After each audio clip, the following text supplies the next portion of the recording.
सुनिए कहानी चींटी और आलसी टिड्डा की। एक समय गर्मी का दिन था।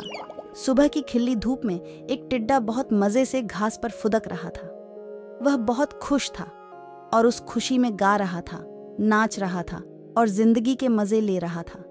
एक ओर जहां टिड्डा अपनी मस्ती में लगा हुआ था, वहीं दूसरी ओर एक चींटी अनाज के एक दाने को पीठ पर ढोकर अपने बिल में ले जा रही थी।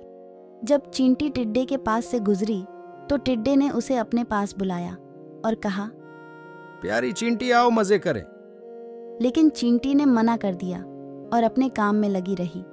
वह पूरे दिन भारी मेहनत कर एक एक कर अनाज का दाना खेत से उठाकर अपने बिल तक ले जाती रही।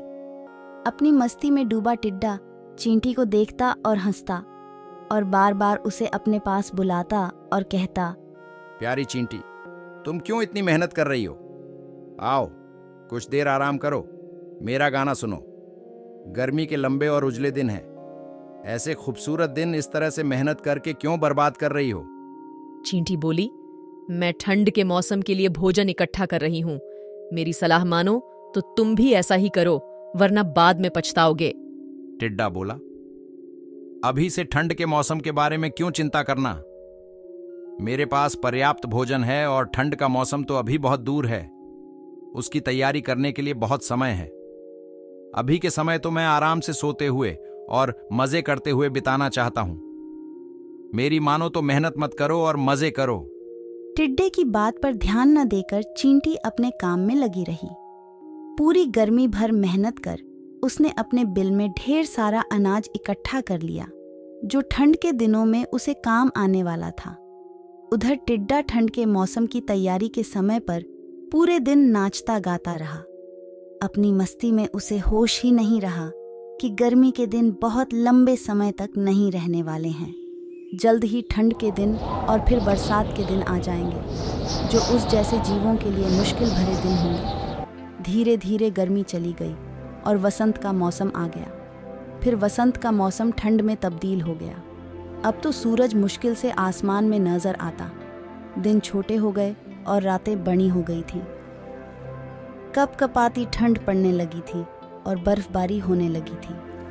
अब टिड्डे को महसूस हुआ कि चींटी सही कह रही थी।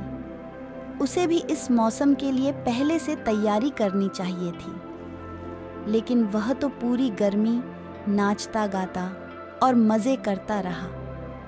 अब न उसे गाना गाने का मन कर रहा था, न ही नाचने का। उसका भोजन खत्म हो चुका था। उसे लगने लगा कि जिस गर्मी के मौसम में उसने इतने मजे किए हैं, शायद अब अगली बार उस मौसम को देखने के लिए वह जिंदा ही न बचे। एक दिन भूख से तड़पते हुए बर्फीले मौसम में उसकी नज़र चींटी पर पड़ी, जो अपने बिल में मजे से आराम कर रही थी। उसके पास पर्याप्त भोजन था और ठंड से बचने के लिए आसरा भी। टिड्डा पछताने लगा और रोने लगा। उसे समय बर्बाद करने का फल मिल चुका था। इस कहानी से हमें यह सीख मिलती है कि समय का सदुपयोग करें, अन्यथा समय हाथ से निकल जाने पर पछतावे के सिवाय कुछ हाथ नहीं आता। फ्रेंड्स, अगर मेरी ये कहानी आपको पसंद आई हो तो प्लीज़ मेरे चैनल को सब्सक्राइब करो, वीडियो को लाइक करो एंड इस वीडियो को शेयर करो। Thanks for watching my videos.